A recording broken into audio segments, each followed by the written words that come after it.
Hey everybody, it's Book of Katherine, and I don't know about you, but I have noticed that the media has really been trying to make me feel guilty about celebrating Thanksgiving. And I grew up celebrating Thanksgiving, and I don't know about you, but I really love it. There's a reason that it's four-day weekend, and I thought that I might share with you why we celebrated Thanksgiving for so long and why it's still a great holiday to celebrate. So I was going to share that with you and maybe see if you want to celebrate it with me too and say thanks with me for this amazing birthday. And if you disagree with me, maybe you could watch this video and then see what you think at the end of it. And yeah, just follow along. And if you disagree, that's great. And if you don't, that's fine. If you learned something, that's wonderful. So anyway, this is my Thanksgiving present to all of my followers. Thank you for following with me for a full year. I love you so much. So let's do it. So this is the United States of America. So I know a lot of you guys hate it right now, and I know a lot of you guys love it right now. I know that we are in the middle of war. And part of the reason that we're in the middle of war because so many people say that the United States of America was founded by people who landed here on Plymouth Rock and then wiped out America. And that's the story. They had slavery and wiped out America. And that's the story. Why don't I tell you actually the little itty bitty details? Because the devil is in the details. Let's review some American history. So, America was actually founded in the middle of a world expansionist era. If you remember, it wasn't just America that was founded. Who came first? Christopher Columbus. And he sailed down here. Why did Christopher Columbus came out? It's because he was sent by the Queen. That's right, a queen. Back then, countries had kings and queens, and those kings and queens told people what they had to believe. In England, if a king was Protestant, the whole entire land had to convert to Protestantism. If the king switched over to Catholicism, the whole land had to switch to Catholicism. And Britain really went through it because sometimes kings switched. Within their one reign, they would actually switch back and forth between Catholicism and Protestantism. And if the people didn't switch, if they ended up falling in love with one of the religions and then they refused to switch, they could be burned at the stake. It was a really big deal for people to be told what they had to believe and what church they had to go to. That was just a way of life in Europe. That's the way things worked. That was Western history at the time, and there were kings and there were queens. There was Queen Elizabeth, one of the greatest queens of all time. Amazing, Queen Mary. So there were kings and queens, and they were doing what's called an expansion. So Britain expanded all throughout the world. They went into India. They went into South Africa. There was a huge expansion period. So at the time that America was founded, the French also went into Louisiana. That's why Louisiana has so much French architecture. They landed here. So yes, Americans landed here, but France landed here, and France had a king. And the Spanish landed in Mexico. And the Spanish came around and they also landed here and in California. So that's why when you're in California, you see missions all the way up and down the West Coast because the Spanish were founding that. And all the way into Arizona and New Mexico. So I know it's very simple and you want to say that, hey, Americans founded America and they just sat there and then they wiped out the Native Americans. But I want to just give you some perspective here. America, in order to actually have all of these, had to fight off the French. There was actually a French-American War. And they had to fight off the Spanish. There was actually a Spanish-American War. And let me explain to you why they did that. The Spanish, when they landed, they enslaved the Native Americans. When they landed and saw the Native Americans, they didn't say, oh, interesting people, we want to learn from them. They didn't. They said, oh, what horrible heathens. Look at how they dig around in the mud. They're so below us. They're so far. They were like, hey, we're Spanish. We have big ships. We've built ships. We're sailing across the sea. We have amazing jewels. We have amazing boats. Look at how far advanced we are in civilization. We read, we write, we have books. And these guys are just playing in the mud. That's what they said. They're like, we must convert them. We must teach them to read and write. We must convert them to Catholicism and the right way of life. We must make them read Bibles. And so from Mexico all the way on up, that's how Latin America began. That's how, boom. And they enslaved them. All the missions that you see in California that they have made into actual monuments, and you can go on mission tours and out through Arizona and New Mexico, go ahead and visit those. Brick by brick, they were not built by the Spanish. Unless you want to call the Spanish missionaries riding atop horses with whips and chains. If you want to call that the Spanish building them, okay.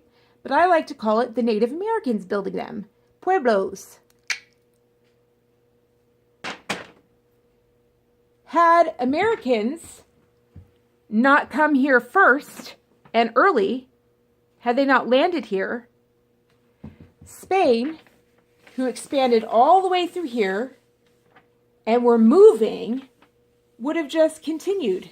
That was their plan. They were just going, and they would have been stopped by the French. The French had landed up here too. That's how Canada exists. Canada and Britain fought it out for Canada. So we had Britain, France, Spain, all these civilizations fighting over this. And gee, Americans won out. Who were the Americans? Let's see.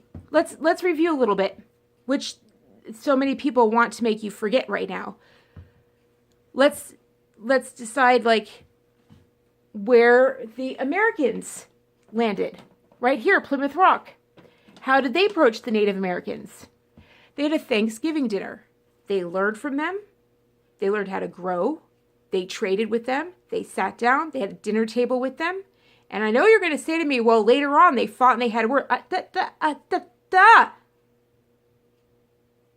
Treaties. They didn't convert them to their religion. They had treaties and they did wars. They treated them as a separate people.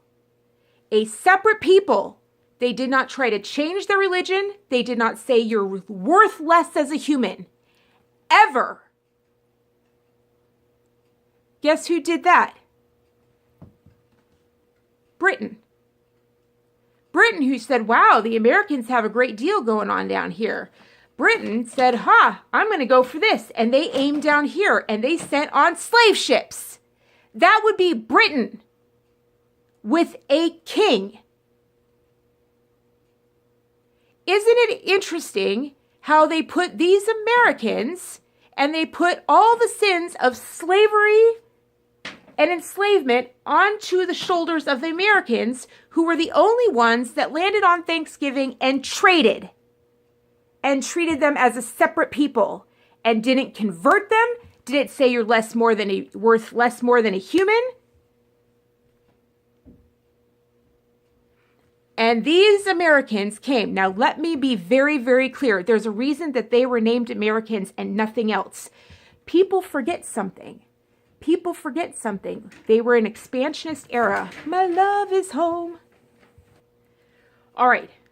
I don't remember where I was, but I know I was saying something about expansionists. So don't think that during the expansion era that expansion wasn't going to come to North America. They were coming from all sides. And in all of those expansions that you heard, Britain was like the empire that the sun did set on. In all of those expansion things, all of those had slavery and horrible human rights abuses.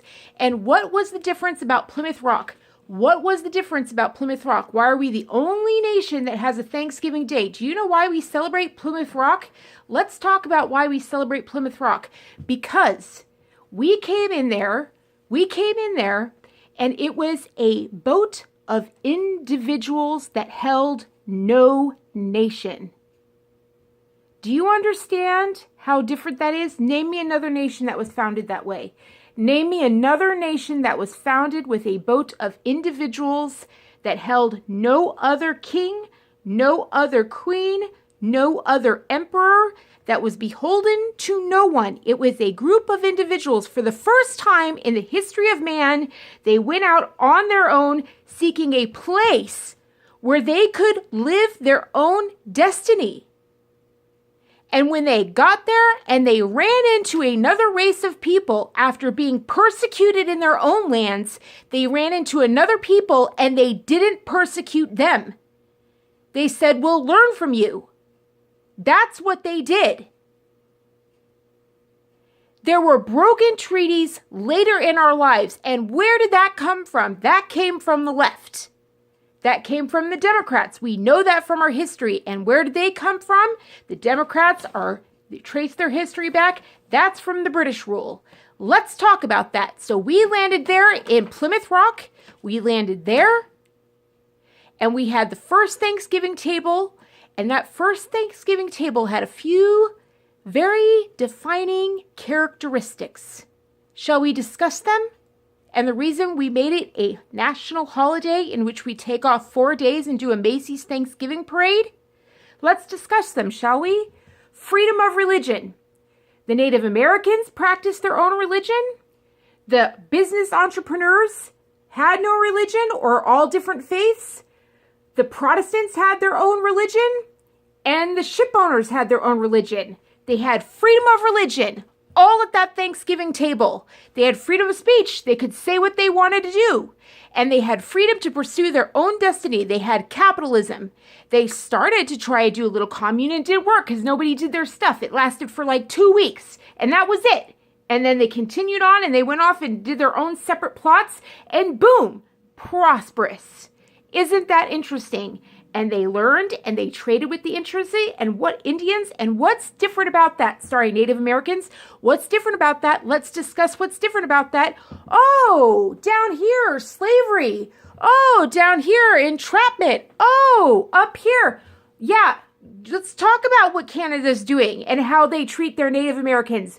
Why don't we talk about how different it is for Native Americans up in Canada versus Native Americans down in America? And let's just talk about how horrible the Democrats' history is with Native Americans. If you don't know about that, why don't you go ahead and see John Stossel's little documentary right here? And how many Republicans, including Ronald Reagan, have tried to free the Native Americans to get better treaties with them?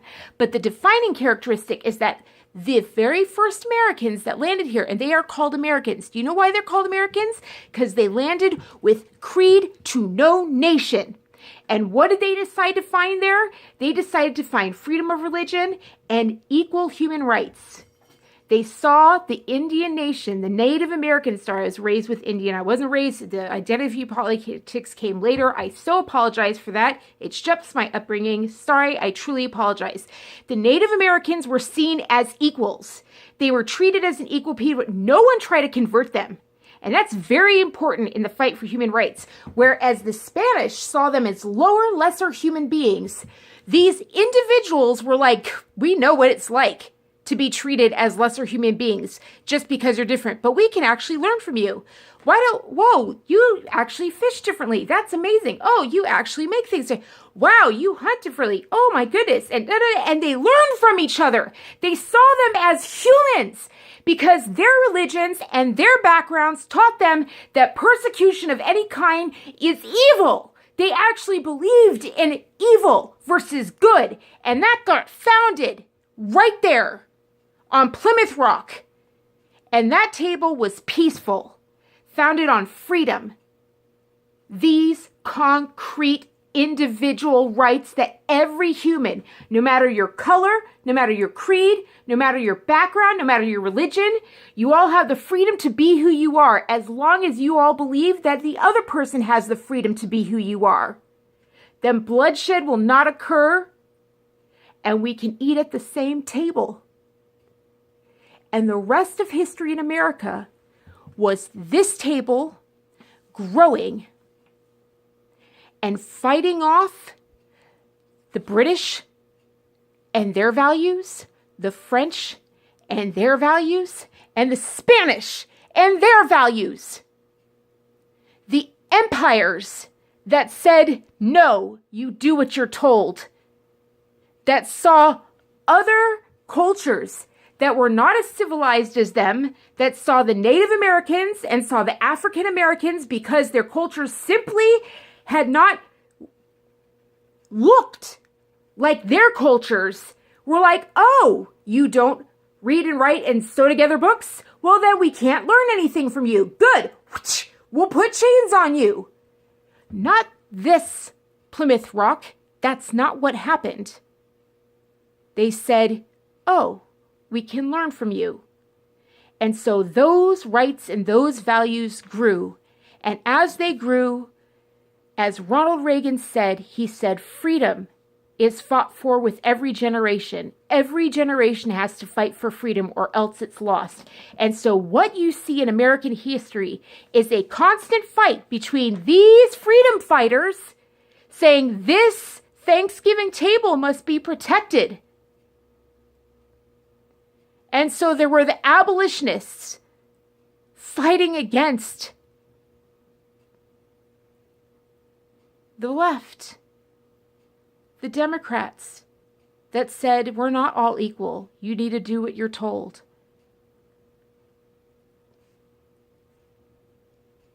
Fighting against the French, saying, we want this land. We want to expand. And yes, that's still expansionism, because man always moves forward, is full of adventure, full of creation. That is what man is. They move forward. And if you think that expansion wasn't going to happen, if someone sits at a table and says these Americans should have expanded, then you better ask them, then tell me, who would you have preferred expand into America? These Americans who believed that all nations are equal, all men, all colors, no matter what they believe, who respected human rights of all levels, no matter where you come from, and believed you could learn from somebody, no matter where you are, no matter what you look like, no matter what you do, no matter what your civilization looks like, would you have preferred those people expanded? Or would you have preferred these people expanded? The British, with their history of slave ships that they brought over, would you have preferred that expand? Because that's what the Civil War was fought over, because the British way of life was expanding. Or would you expect the Spanish to keep expanding? Oh, that was beautiful, all those little pueblos. Would you like that?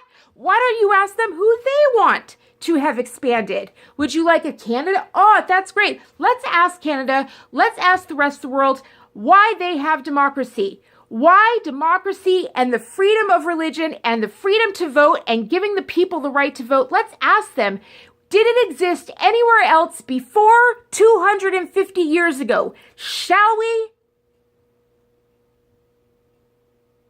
Oh, gee, I think everyone had some kind of emperor ruling over them. They may have had partial rights, but those partial rights were ruled by the elite. Only America had regular people the right to vote.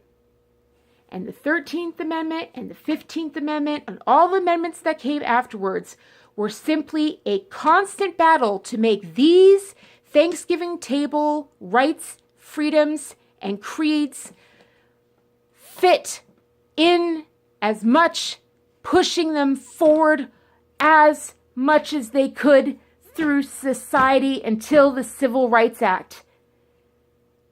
The Thanksgiving table is what the Constitution and all the civil rights that's all they ever do, are trying to push this Thanksgiving table forward. And they want to come after it? They want to say don't celebrate it? Because they're pissed about what the British slave ships did, owned by other companies, by other nations in the Middle East, who now astroturf us and tell us that we should be horrified by what we do, when China's sitting over there doing what they're doing, organ harvesting, and the Middle East is over there making Nicki Minaj put on headscarves, the things that their women right now are actually writing, saying we want the right to wear them without being jailed, beaten, or punishment, where it's the law for a woman to be beaten by her husband if she goes out without his permission. Are you serious? That's right. All the nations of the world are saying, look at America. The whole news media of the world says, look at America, look at America, look at America, look at America, so that we never look at them. Ever. Because if we look at them for one single millisecond, we will see how freaking free we are. And that's why I say if you really want to celebrate Thanksgiving, I think you should sit at a table like the Thanksgiving table at Plymouth Rock and learn from people instead of be divisive. See what you can learn. People are noticing in my videos how I said my husband and I talk with people. You're right. If I go out, I see we talk with a lot of people. That's because you learn and you grow and it helps you in life. It grows you. That's what our Thanksgiving table's about. So this Thanksgiving, I gotta tell you, with everything I've learned in this last year, sometimes I get really sad that I learned about politics because I see the world in a really different way. Sometimes I'm sad that I got red-pilled getting on the other side of the matrix because I'm like, wow, everything's so different. It's so different. But most of the time, I'm just so happy because I can make buying decisions better. I know I can respect human rights better. I honor this Thanksgiving table more than ever. And so I know that this Thanksgiving, I am more grateful forever.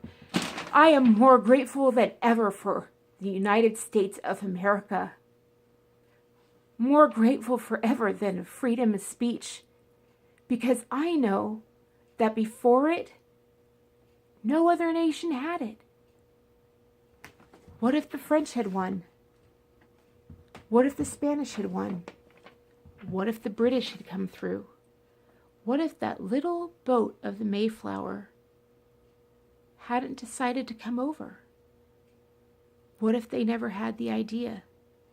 What if they never decided to escape the rule of a big brother voice saying, "You must fear us. You must think the way we say. You must talk the way we say"? What if they had never tried to get out? What would this continent look like today? It would be a single religion. It would be a single faith. And there would be slaves. How far would civilization have come then? And how prosperous would each of us be? So I'm grateful for the United States of America because we really are united. Color, creed, race, and religion. And I will never be scared to talk again as long as I can do it under the law that was founded on this rock. Peace out, everybody. If you can, in the following year, I highly encourage you to visit Plymouth Rock and visit the Mayflower. The Mayflower is an incredible boat. It's an incredible place. You should really, really visit the birth of this nation because all other nations were founded by some conqueror, and only the United States of America was founded by a group of people seeking the opportunity to be free and shape their own destiny. And I honestly believe that if you're looking to shape your own destiny, that it will probably start if you set sail and see the Mayflower. Love you guys so much. Bye now. Happy Thanksgiving.